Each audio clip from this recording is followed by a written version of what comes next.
오늘 하나님께서 우리에게 주신 말씀 히브리서 11장 24절에서 26절 말씀입니다. 신약성경 히브리서 11장 24절에서 26절 말씀. 하나님의 말씀 봉독하여 드릴 때 하나님의 음성을 경청하십시오. 믿음으로 모세는 장성하여 바로의 공주의 아들이라 칭함받기를 거절하고 도리어 하나님의 백성과 함께 고난받기를 잠시 죄악의 낙을 누리는 것보다 더 좋아하고 그리스도를 위하여 받는 수모를 애굽의 모든 보화보다 더 큰 재물로 여겼으니 이는 상 주심을 바라봄이라. 아멘. 드라마 시청자들 대상으로 이렇게 조사를 한 걸 보았는데 남성과 여성 중에 여성 비율이 거의 70%에 가깝다고 합니다. 드라마는 거의 이제 여자들이 보는 거죠. 남자들은 나이가 좀 들면 그때부터 보기를 시작한다고 합니다. 특히 이제 로맨스 드라마, 이 사랑을 하는 멜로 드라마 같은 경우에는 거의 여성 시청자가 압도적이라고 합니다. 그러니까 로맨스 드라마를 할 때는 이 스토리를 누구 중심으로 이 스토리를 끌고 갈까요? 누가 좋아하는 스토리? 여자가 좋아하는 스토리로 끌고 가겠죠. 그래서 이 드라마만 잘 분석을 해도 그 시대의 여성들이 좋아하는 남성성을 알 수가 있다고 합니다. 인터넷 이것저것 검색을 좀 해보았는데 90년대 드라마부터 좀 검색을 해봤어요. 그때 90년대부터 2000년 초반까지는 츤데레 성향의 남자들이 인기가 있었답니다. 좀 까칠해 보이는 그런 사람들이요. 대표적인 예가 미안하다 사랑한다인가 그 드라마에서 나랑 사귈래 죽을래 뭐 이런 대사를 치기도 하고, 또 내 머릿속에 지우개라는 영화에서는 이거 마시면 나랑 사귀는 거다 뭐 이런 이야기들이 있습니다. 굉장히 까칠하게 접근을 하죠. 물론 이 대사를 친 사람은 소지섭과 정우성입니다. 아무나 그 대사 쳤다가는 그냥 한 대 맞겠지요.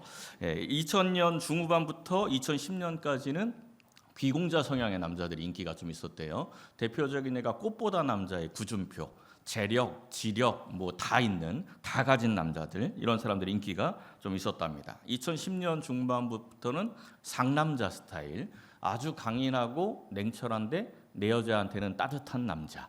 이제 태양의 후예에서 송중기가 맡았던 유시진 데이, 이런 사람이랍니다. 최근에는 어떤 성향의 남자가 인기 많을 것 같습니까? 최근에 인기 많은 남성향은 직진남이랍니다. 직진남 뭔지 아세요?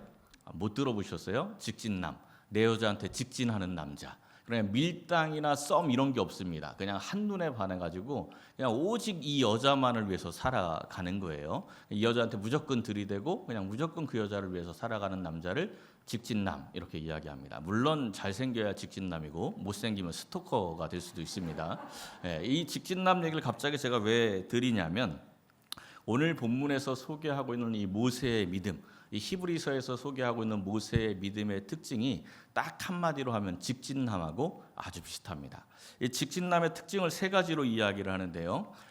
여주인공보다 더 예쁜 여자가 나타나고, 여주인공보다 훨씬 좋은 이런 조건을 가진 여자가 아무리 들이대도 거절하는 남자. 이게 직진남 첫 번째 특징이에요. 두 번째는 자기가 손해를 봐도 심지어 자기가 죽을지언정 사랑하는 여자를 위해서 선택하는 남자. 그리고 마지막 세 번째가 오직 한 여자만 바라보는 그런 남자라고 합니다. 모세의 믿음이 바로 이와 같았지요. 하나님 때문에 세상을 거절하고 하나님 때문에 믿음으로 선택을 하고 오직 하나님만 바라보고 살아갔던 믿음의 직진남이었습니다. 하나님께서 이 믿음의 직진남, 이 모세를 통해서 하나님의 나라를 세우시고 또한 하나님 나라의 기초에 틀인 그 율법을 우리에게 주셨습니다. 사랑하는 성도 여러분, 오늘 이 말씀을 상고하면서 하나님을 향한 직진 믿음으로 모세와 같이 크게 쓰임 받으시기를 예수님의 이름으로 간절히 축원합니다. 첫째는 이 모세는 믿음으로 거절하는 사람이었습니다. 우리가 지난주에 모세의 부모에 대한 말씀을 좀 나누었는데요. 모세의 부모가 나일 강가에 이 모세를 갖다 두고 이 누이 미리암을 통해서 하나님께서 어떻게 하시는지를 지켜보게 했죠. 그때 이 바로의 딸이 나일강에 나타나서 모세를 발견하지 않습니까? 그 장면을 한번 보십시오. 출애굽기 2장 5절에서 6절에 나오는데, 바로의 딸이 나일강에 왜 내려왔대요? 목욕하러 내려왔습니다. 바로의 딸이면 신분이 뭡니까? 공주. 이 애굽 궁궐 안에 목욕탕이 있을까요? 없을까요? 당연히 있겠죠. 근데 왜 굳이 위험하게 이 바로의 공주가 나일강까지 내려와서 목욕을 했을 것 같습니까? 이 나일강이라는 곳은 이집트 백성들에게 그냥 강이 아닙니다. 우리 그냥 지나갈 때 한강 보고 강이다 이러고 가는 그런 강이 아니고, 나일강은 애굽 백성들에게, 이 애굽 사람들에게 풍요와 생산의 신입니다. 나일강이 신이에요. 그래서 하나님께서 애굽에서 출애굽을 시킬 때 제일 첫 번째 내리는 재앙이 뭐였습니까? 나일강이 피로 변하지 않습니까? 이게 그냥 강을 피로 변하게 한 게 아니고, 이스라엘 그 애굽 백성들이 신으로 여기고 있는 풍요와 생산의 신을 친 거예요. 하나님보다 더 강한 걸, 하나님이 더 강한 걸 보여주신 거죠. 근데 이 나일강에서 이제 아이를 갖고 싶은데 아이가 안 생기는 그러한 집은 나일강에 가서 목욕을 하면 아이가 생긴다는 그러한 믿음이 있었습니다. 그러니까 바로의 딸이 지금 나일강에 내려와서 목욕을 하는 거는 뭘 원하고 있는 겁니까? 아이를 원하고 있는 거죠. 아이를 원해서 내려와서 목욕을 하는데, 그 목욕을 하다가 지금 이 발견을 한 거예요. 모세를 발견한 거예요. 6절에 가보니까 모세가 어떤 사람이라고 이야기하고 있습니까? 이는 히브리 사람의 아기다. 그러니까 이 모세가 노예의 아들이다라는 것을 이 바로의 공주가 알았습니다. 근데 이 모세를 자기 아들로 정식 입양을 합니다. 사도행전 7장에 나오는 스데반의 설교를 한번 보세요. 모세에 대해서 설교하면서 이런 이야기를 해요. 바로의 딸이 그를 데려다가 뭘로 삼았다고요? 자기 아들로 길렀다. 노예의 아들인 걸 보고도 그냥 노예로 키운 게 아니고 자기의 아들로, 이 공주의 아들로 키웠다는 겁니다. 그래서 애굽에 있는 모든 교육을 해서 22절 끝에 애굽 사람의 모든 지혜를 배워 그의 말과 하는 일들이 능하더라. 그러면 모세는 애굽의 왕족으로 자란 겁니다. 그냥 가만히 있으면 바로는 못 돼도, 파라오는 못 돼도 애굽의 왕족으로서 부귀와 영화와 권세를 다 누릴 수가 있는 사람이 바로죠. 근데 바로가 아니라 모세죠. 근데 이 모세가 장성해서 어떻게 합니까? 24절 말씀을 보니까 모세는 장성하여 바로의 공주의 아들이라 칭함받기를 거절했다. 이거는 그냥 나는 공주 아들 아닙니다, 이렇게 이것을 거절한 게 아니고 애굽에서 누릴 수 있는 모든 것들을 다 포기했다는 이야기입니다. 왜요? 뭐 때문에? 믿음 때문에. 오직 믿음 때문에 이걸 포기했다는 거죠. 모세의 믿음은 누구에게 배운 믿음일까요? 모세의 부모에게 배운 믿음이겠죠. 우리가 지난주에 이 모세의 부모에 대한 말씀 나눌 때, 모세가 태어났을 때 모세의 부모가 잘생긴 것을 보았다, 이 말씀을 좀 살펴보았죠. 잘생긴 것은 하나님 보시기에 좋은 토부, 보았다는 하나님이 일을 하는 것을 선지자들이 받아들이는 그러한 단어라고 했죠. 그러니까 모세의 부모가 모세를 보고 하나님께서 이 아이를 통해서 이스라엘을 건지시겠구나, 이 언약의 성취를 봤단 말이죠. 그리고 갈대 상자에다 넣어서 나일강가에 두고 하나님이 어떻게 하시는지 지켜본 겁니다. 근데 바로의 공주가 그 아들을 데려가 키우고 또 이 모세의 부모에게 젖을 먹여서 키우도록 유모를 시켰어요. 그러니까 이 모든 상황을 다 보고 있는 모세의 부모가 모세를 양육하면서 계속 했던 교육이 뭘까요? 하나님께서 너를 통해 이 나라를, 이스라엘 백성을 건지실 거야. 네가 태어날 때 내가 응답받았어. 이런 교육을 계속 했겠죠. 이게 그냥 단순히 상상이 아니고 사도행전의 스데반의 설교 가운데 이런 말씀이 나와요. 모세가 나이가 40이 되어서 그 형제 이스라엘 자손을 돌볼 생각이 갑자기 났습니다. 때마침 한 사람이 애굽 사람에게 원통한 일 당함을 보고 애굽 사람을 쳐 죽였어요. 그러면서 그의 마음에 어떤 생각이 있었대요? 25절에 보니까 그의 형제들이 하나님께서 자기의 손을 통하여 구원해 주시는 것을 깨달으리라고 생각했다. 그러니까 모세가 나이 40이 되어서 그냥 히브리인이 고통당하고 있으니까 그거 보고 불쌍해서 애굽 사람 쳐 죽인 게 아니고 무슨 생각을 하고 있었다고요? 그의 형제들이 하나님께서 내 손을 통해서 얘네들을 구원해 줄 것을 깨달으리라. 그러니까 모세는 하나님이 나를 통해서 이스라엘 백성들을 건지실 거야, 구원하실 거야, 이런 믿음을 갖고 있었다는 겁니다. 그래서 공주의 아들로 칭함받기를 거절했다는 것이죠. 믿음으로 모든 것을 포기한 겁니다. 우리가 이 세상을 살다 보면 신앙인들에게 참 많은 유혹이 있습니다. 그냥 눈 한번 딱 감으면 세상에서 많은 소유도 얻을 수 있고 인생도 편해질 수 있는 그러한 유혹들이 있습니다. 그러한 유혹을 만날 때 그 유혹을 거절하기가 쉽습니까? 어렵습니까? 굉장히 어렵죠. 굉장히 어려운 겁니다. 세상의 유혹을 우리가 그냥 거절하는 게 쉬운 게 아니에요. 그런데 믿음으로 거절하는 사람들을 하나님께서 들어 쓰시고 그에게 축복하시는 겁니다. 거절한 사람 기억나는 사람들을 여럿 있죠. 다니엘과 세 친구들 왕의 음식을 거절합니다. 요셉은 보디발 아내의 유혹을 거절했죠. 그리고 우리 예수님은 이 광야에서 사탄이 유혹하고 있는 세 가지 유혹을 모두 거절했습니다. 우리 성도들은 믿음으로 거절하는 삶을 살아야 합니다. 내가 언제 거절해야 하는지를 잘 알아야 합니다. 정치인들은 뇌물의 유혹에 넘어져서 뇌물을 받았다가 정치 인생이 끝나는 경우도 있습니다. 요즘 올림픽 한참 하고 있는데 올림픽 선수들은 조금 더 좋은 기록의 유혹을 못 이겨서 약물에 손을 대었다가 나중에 메달이 박탈되는 경우도 참 많이 있죠. 목사님들도 평생을 목회를 잘하다가 마지막에 재물의 유혹, 명예의 유혹, 이런 여러 가지 유혹에 넘어져서 마지막을 비참하게 이 사역을 마치는 그러한 사람들도 얼마나 많이 있습니까? 이 세상을 살면서 우리가 이 세상이 주는 그 유혹들, 그 유혹, 달콤한 유혹을 거절하기가 쉽지는 않겠지만 이 모세처럼 하나님께서 나를 택하시고 하나님께서 내게 사명 주셨음을 기억하여서 항상 믿음으로 결단하고 믿음으로 거절할 줄 아는 성숙한 신앙이들이 되시기를 예수님의 이름으로 간절히 축원합니다. 두 번째는 믿음으로 선택하는 사람이었습니다. 조선시대 유머를 하나 해드릴게요. 제가 중고등학교 때 제 기억으로는 선생님이 해줬던 이야기 같은데 놀부와 흥부의 이야기입니다. 놀부와 흥부가 어느 날 죽어서 이제 이 사후세계에 갔습니다. 심판대 앞에 딱 섰는데 심판대 앞에 똥통하고 꿀통이 딱 있더래요. 심판관이 이 놀부와 흥부에게 각자 한 통씩 택하라 이렇게 이제 말을 합니다. 놀부가 잽싸게 이제 택했겠죠. 뭘 택했을까요? 당연히 꿀통을 놀부가 탁 차지를 합니다. 어쩔 수 없이 흥부는 똥통을 차지했어요. 그랬더니 심판관이 각자 선택한 통에 들어가거라 이러더라는 겁니다. 얼마나 싫어요. 어쩔 수 없죠. 그래서 이제 놀부는 꿀통에 흥부는 똥통에 들어갔습니다. 근데 푹 들어가자마자 야 나와 그러는 거예요. 그래서 이제 딱 나왔어요. 그러더니 서로 마주서라. 서로 딱 마주섰더니 너희들은 형제니 서로 깨끗하게 핥아주어라 이랬답니다. 놀부가 이제 어쩔 수 없이 그렇게 핥았겠지요. 그리고 한참 후에 이제 놀부 마누라와 흥부 마누라가 거기 딱 도착을 했습니다. 역시 또 똑같은 통 앞에 섰어요. 놀부가 뒤에 서서 심판관 뒤에 서서 막 눈치를 줍니다.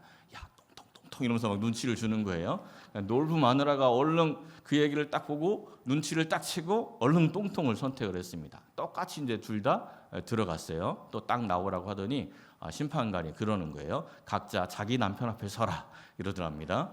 그 뒤에 무슨 얘기할지 아시지요? 예. 표정을 보니까 좀 상상하시는 분들이 있는 것 같은데 더러우니까 상상은 하지 마시고요.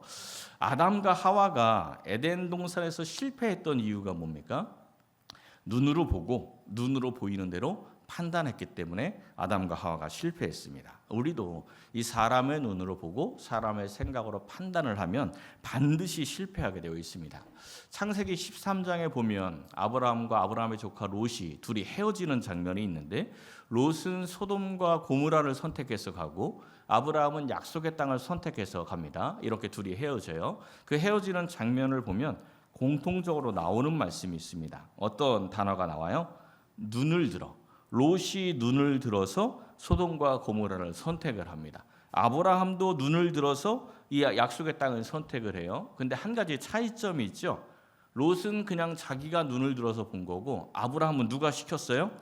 하나님께서 여호와께서 아브라함에게 너는 눈을 들어서 이렇게 이야기를 하죠. 그러니까 하나님의 말씀에 의해서 눈을 들었다는 것은 하나님의 마음으로 이 세상을 보았다는 이야기입니다. 결국 어떻게 되지요? 롯은 멸망의 길을 가게 되고 아브라함은 축복의 땅에 영원히 거하게 되는 겁니다.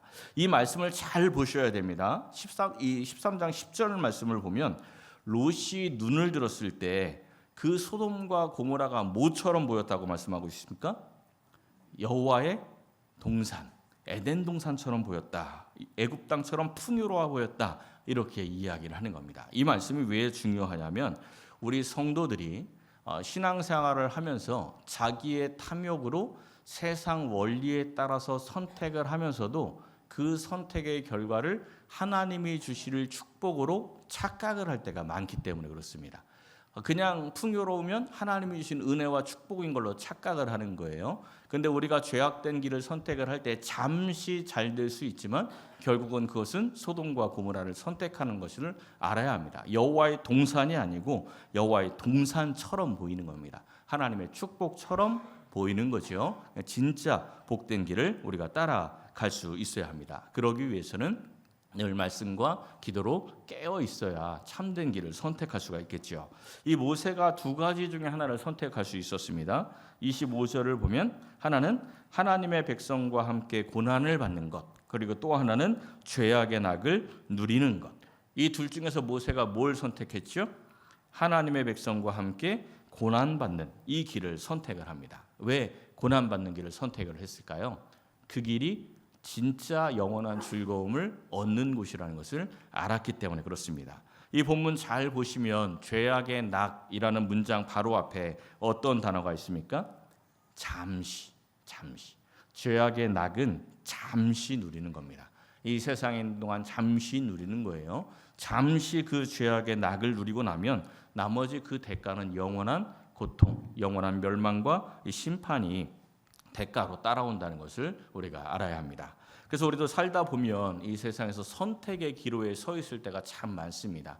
사실 삶 자체가, 우리의 인생 자체가 선택하는 인생이죠. 짜장면이냐 짬뽕이냐 이 정도 선택은 그냥 해도 되겠지만 인생의 길을 선택할 때 중요한 결단을 해야 할 때는 사람의 눈이 아니라 하나님의 눈으로, 사람의 마음이 아니라 하나님의 마음으로 선택을 해야 합니다. 아브라함이 하나님의 눈으로, 하나님의 마음으로 선택했을 때 하나님께서 아브라함과 함께 하시고 그의 인생을 책임져 주셨습니다. 모세도 역시 하나님의 백성과 함께 고난받기를 선택을 했을 때 모세와 함께 해주시고 모세가 승리하도록 하나님이 책임져 주셨습니다. 우리가 하나님을 사랑하면 이 믿음의 선택을 할 수가 있습니다. 처음에 말씀드린 그 직진남들, 그들이 자기가 손해를 봐도 자기가 죽을지언정 사랑하는 사람을 위해서 과감하게 포기하고 그를 위해 선택합니다. 그 이유가 뭐라고요? 뭐 때문에? 사랑하니까 자기가 죽어도 그 사람을 위해서 선택하는 겁니다. 하나님을 사랑하는 사람은 세상에서의 얻는 그 잠시의 낙을 잃어버려도 하나님을 사랑하는 사람은 믿음의 선택을 하게 되어 있습니다. 요한복음 12장에 있는 말씀 한번 보세요. 예수님께서 죽은 나사로를 살린 직후에 있었던 일입니다. 관리 중에도 그를 믿는 자가 많대. 죽은 나사로가 다시 살아나니까 관리들 중에서도 예수님을 믿는 사람들이 많이 생겼다는 겁니다. 근데 자기들의 신앙을 밝히 드러내질 못해요. 왜 드러내질 못했대요? 바리새인들에게 출교당할까 봐. 근데 그 두려움은 진짜 이유가 아닙니다. 그 두려움은 겉으로 드러나는 모습인 거고 진짜 이유는 43절이죠. 뭐래요? 사람의 영광을 하나님의 영광보다 더 사랑했다. 하나님보다 세상을 더 사랑하니까 자기들의 신앙을 드러내지 못하는 겁니다. 믿음의 선택을 하지 못하는 거죠. 하나님을 사랑하고 예수님을 사랑해야 우리가 믿음의 선택을 할 수가 있습니다. 역으로 말하면 우리가 삶의 자리에서 믿음의 선택을 하지 못하고 산다면 내가 하나님을 사랑하지 않고 있다는 것을 깨달아야 합니다. 그걸 아무렇지도 않게 생각하면 안 되는 거죠. 사랑하는 성도 여러분, 모세처럼 하나님을 사랑하여서 이 세상에 있는 잠시의 낙, 이 잠시의 즐거움보다 하나님의 백성으로 함께 고난받고 함께 헌신하는 길을 택하여서 하나님이 주시는 영원하고 참된 즐거움을 맛보아 누리시기를 예수님의 이름으로 간절히 축원합니다. 마지막 세 번째는 이 모세는 믿음으로 바라본 사람이었습니다. 26절 말씀을 보니까 그리스도를 위하여 받는 수모를 애굽의 모든 보화보다 더 큰 재물로 여겼다. 그러니까 하나님의 구원 사역에 동참하는 것을 세상의 모든 소유, 세상의 모든 권력보다 더 큰 복으로 여겼다. 이렇게 말씀하는 겁니다. 어떻게 그렇게 할 수 있었어요? 마지막에 보니까 이는 상 주심을 바라보았다. 그러니까 애굽에 있는 금은 보화보다 하나님이 주시는 상이 훨씬 더 좋다라는 것을 알고 있었다는 것이죠. 이 소망이 있었기 때문에 고난의 길을 택할 수 있었던 겁니다. 1960년대에 미국 스탠퍼드 대학에서 유치원생 4살에서 6살짜리 아이들을 대상으로 했던 아주 유명한 실험이 하나 있습니다. 우리나라 EBS 다큐에서도 그걸 그대로 재현을 했었는데요. 일명 마시멜로 실험이라고 들어보셨죠? 4살에서 6살짜리 아이에게 방 안에서 마시멜로가 하나 올려져 있는 접시를 딱 주고, 그리고 이 아이에게 선생님 잠깐 나갔다 올 테니까 먹지 말고 기다리고 있어라. 기다리면 하나 더 줄게. 이렇게 이야기하고 나가는 거예요. 나갔다 들어오는 시간이 15분입니다. 6살 이하니까 그 시간이 얼마나 길겠어요. 그러니까 그거 먹고 싶어서 먹는 애들도 있었을 것이고 참는 애들도 있었겠지요. 참는 애들은 하나 더 줄 거 기대하면서 어떻게든지 참아내는 겁니다. 이 실험이 유명해진 이유는 그 자체 60년대 했던 실험 그 자체보다 88년과 90년에 후속 결과가 발표가 되었는데, 이때 마시멜로 하나 더 받으려고 기다렸던 애들, 걔네들이 공부도 훨씬 더 잘하고 스트레스도 잘 이겨내고 성공적인 인생을 살더라. 이러한 결과가 발표되어서 굉장히 유명해졌습니다. 하나 더 기다릴 줄 아는 애들은 이 소망이 있는 애들입니다. 소망을 볼 줄 아는 애들인 거죠. 이 상을 바라볼 줄 아는 겁니다. 상을 바라보는 사람들은 소망이 있기 때문에 인내하고 견뎌낼 수 있습니다. 세상에서도 인내하는 사람들이 성공한다고 이야기하죠. 우리의 신앙도 인내하는 사람들이 영적 승리하고 영적으로 성공하게 됩니다. 그러면 이제 중요한 게 있습니다. 모세가 상을 바라보고 그 고난에 동참하고 인내할 수 있었는데, 모세가 바라본 상이 무엇이냐는 거죠. 그러니까 우리가 바라볼 상이 무엇인지를 제대로 알아야 합니다. 모세가 지금 상 주심을 바랐는데 뭐보다, 애굽의 모든 보화보다 더 귀하게 여겼다, 이렇게 말씀하지 않습니까? 애굽은 세상을 상징하니까 지금 하나님이 주시는 상을 세상에서 얻을 수 있는 모든 보화들, 모든 재물들, 그 모든 소유나 권력보다 더 귀하게 여겼다는 거죠. 근데 우리는 이걸 보면서 하나님이 주시는 상을 애굽의 모든 보화로만 생각할 때가 많다는 겁니다. 이 세상에 보화를 주실 때도 있지만 그거는 궁극적인 상이 아닙니다. 우리 믿는 사람들이 바라보아야 할 궁극적인 상, 첫 번째는 하나님 나라에서 받을 의의 면류관입니다. 영원한 상급이죠. 이 상급이 무엇인지 아는 사람들은 다 견뎌내고 다 이겨낼 수 있습니다. 사도 바울의 고백을 한번 보세요. 사도 바울이 지금 자기가 의의 면류관이 자기를 위해서 예비되었다, 이런 말씀을 하죠. 중간 8절에 이 의의 면류관을 보니까 이 세상을 사는 동안 선한 싸움을 싸우고 달려갈 길을 다가고 믿음을 지킬 수가 있었던 겁니다. 이 의의 면류관은 사도 바울만을 위해서 준비된 게 아니죠. 누구를 위해서도 준비됐다고 말씀합니까? 주의 나타나심을 사모하는 모든 자에게. 그러니까 이 시간 예배하는 우리 모두를 위해서도 의의 면류관이 예비되어 있는 겁니다. 그 의의 면류관의 가치가 무엇인지 알면 삶이 달라지는 거예요. 그 가치를 잘 모르니까 그게 뭔데 그냥 이러고 사는 거죠. 그 의의 면류관을 바르게 바라볼 때 우리가 이 세상에서 믿음으로 살아갈 수가 있는 겁니다. 그리고 두 번째 더 근원적인 상급이 있죠. 창세기 15장에 있는 말씀을 보십시오. 하나님께서 아브라함에게 말씀합니다. 나는 네 방패요 너의 지극히 큰 상급이라. 누가 진짜 상입니까? 하나님 자체가 우리가 받을 가장 중요한 상급이라는 겁니다. 하나님이 나와 함께 하시고 하나님이 나와 동행해 주시는 것, 이게 가장 큰 상급이죠. 모세가 처음부터 믿음의 사람은 아니었습니다. 40이 되던 해에 호기롭게 내가 사명 받았으니 이 사명 감당해 보겠다, 이렇게 생각을 하고 히브리인을 괴롭히던 애굽 사람 하나 쳐 죽였지요. 근데 그 다음 날 어떤 일이 일어났습니까? 아까 사도행전의 말씀을 볼 때 이 모세는 무슨 생각을 했어요? 이들이 나를 통해서 하나님께서 얘네들을 구원해 주실 것을 깨닫기를 원했다, 이런 이야기가 좀 나왔었죠. 근데 다음 날 일어난 일을 보면 이런 말씀이 나옵니다. 히브리인들끼리 싸워서 니네 왜 싸워? 그랬더니 누가 너를 우리를 다스리는 자와 재판관으로 삼았느냐? 애굽 사람 죽인 것처럼 나도 죽이려고 하느냐? 이런 이야기를 합니다. 그 애굽의 왕자로서의 권세도 가지고 있고 애굽의 왕자로서의 모든 보화도 갖고 있고 또 히브리인들을 구원하고자 하는 열정도 있었습니다. 그런데 히브리인들이 지도자로 인정을 안 했어요. 이 사건이 터지고 나서 바로에게 발각이 돼서 죽을까 봐 광야로 도망을 칩니다. 그리고 40년이 지나서 나이 80이 되어서 지팡이 하나 들고 애굽으로 돌아가는 겁니다. 그 예전에는 그 모든 것을 다 갖고 있을 때도 지도자로 안 받아줬는데 지팡이 하나 들고 80돼서 가면 받아주겠습니까? 그러니까 이 모세는 다 알고 있었어요. 그러니까 하나님께서 사명을 맡기실 때 거절하죠. 계속 거절을 합니다. 싫다고 하다 나중에 하나님한테 혼나지요. 그러니까 거절하는 이유가 그런 것 때문입니다. 근데 모세가 거절을 할 때 하나님이 하신 말씀이 있습니다. 이렇게 이야기를 하죠. 내가 반드시 너와 함께 있으리라. 모세가 이 말씀을 듣고 처음에 받아들인 게 아닙니다. 그런데 나중에 이 말씀을 딱 받아들여요. 이 말씀을 딱 받아들인 이후부터는 오직 하나님만 바라보고 살아갑니다. 오늘 이 본문에서 상주심을 바라보았다라고 말씀했지요. 바라봄이라고 번역된 헬라어 단어가 아포블레포라는 단어인데 바라보다 이 뜻이 있는데 사전에 보면 밑에 상세하게 설명이 되어 있습니다. 모든 다른 것에서 눈을 돌려 한 대상만 보다.